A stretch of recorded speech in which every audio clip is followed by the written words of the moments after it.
Go.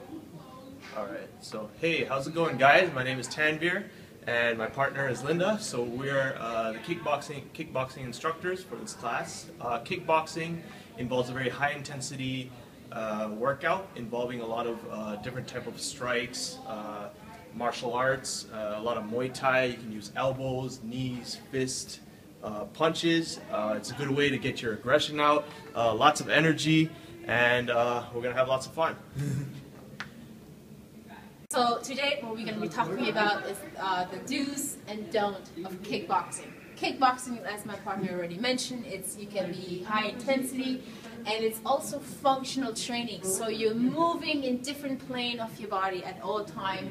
And the most important thing to remember, before starting any type of physical activity, you need some type of warm-up or stretching. In kickboxing, there are specific moves designed to prepare your body before you start your workout.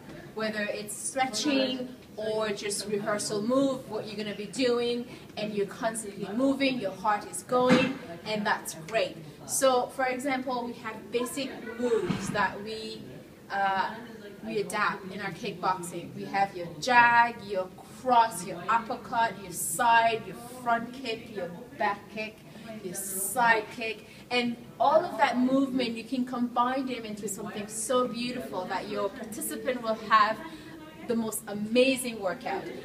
Something to keep in mind, safety. Safety is a key factor in kickboxing. You want to make sure you're stable in your stand.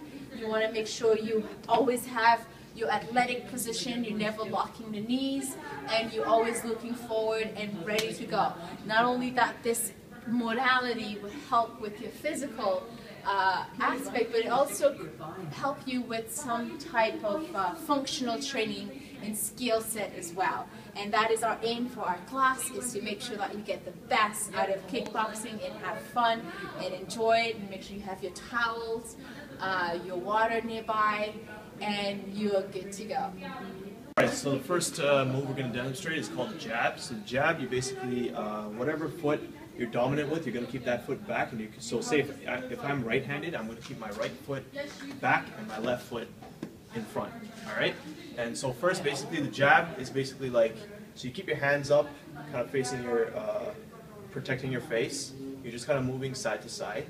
And then when you go for the jab, your left foot's going to step as you go. So it's going to be like, right? And make sure when you're going out, you breathe out.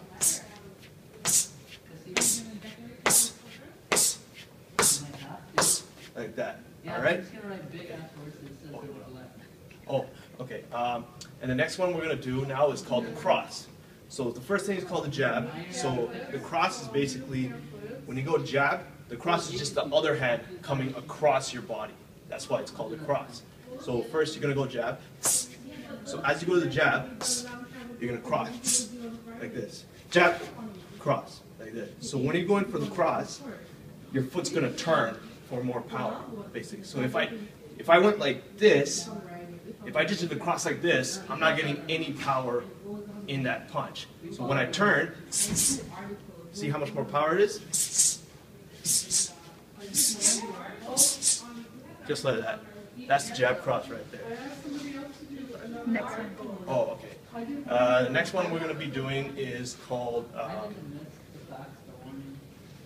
uppercut. So the uppercut, basically, it's kind of, the objective is kind of like hitting the chin, right? You want to hit the chin area. So you're just going to start, same stance, whatever stance you're dominant. And what are you going to do now? You're going to duck, and then as you come up, the hand is going to go up like this. Just like, have you seen Muhammad Ali when he always does an uppercut and he just like knocks out the guy and the guy flies out like this? That's the same thing. So when you do the uppercut, so first thing you're going to do, get in your stance, you're going to duck, and then as I come up, my back foot is going to turn towards wherever I'm going to uppercut. So you're going to duck, and then that's an uppercut right there. And then you can do the same thing, whatever stance you're in. So duck, uppercut. 1, 2, 3, 4, 5. That's the uppercut. Wait, stop it. So the first one we're doing is called a turning kick. Turning kick is one of the most successful kicks used in mixed martial arts. If you watch UFC, you're always going to see someone use a turning kick to keep distance, right? So a turning kick, you're going to keep your feet kind of nice and spaced, and then always keep your hands up, and then when you go for the turning kick, you turn your whole hip. You get a full hip rotation. You get a full hip rotation in the kick, and then you come back. So make sure you get your full hip rotation, and as you turn, this foot has to turn as well. Because if you just stand like this, you're not getting enough power. It's the same thing as when I was punching. If I don't turn my foot, I'm not getting any power on the kick. So you're going to go turn, and you're going to come back. That's it. The move we just showed you, especially when you're doing your jab, you want to keep your shoulders nice at a neutral position and hands towards the face. Athletic position is so critical in doing kickboxing. You never want to lock your knees. You always want to have sort of a forward movement, like you're ready to move forward.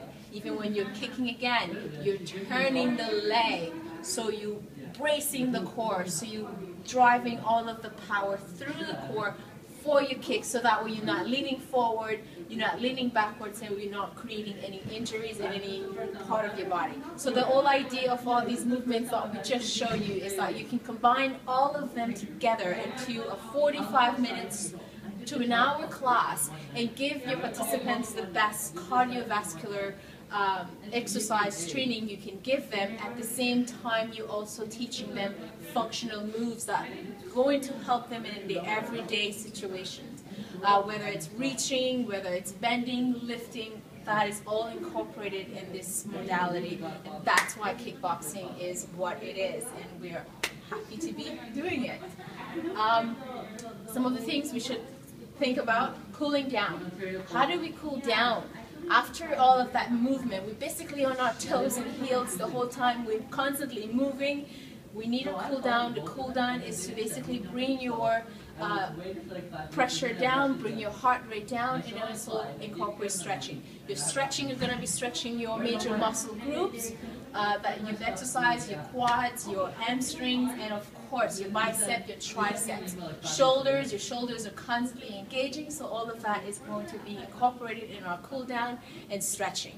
So that's our safety cues and the do's and the don'ts of our kickboxing, and make sure you tell your trainer if you have any injuries before starting any type of exercise. That is crucial to any fitness modality. Thank you.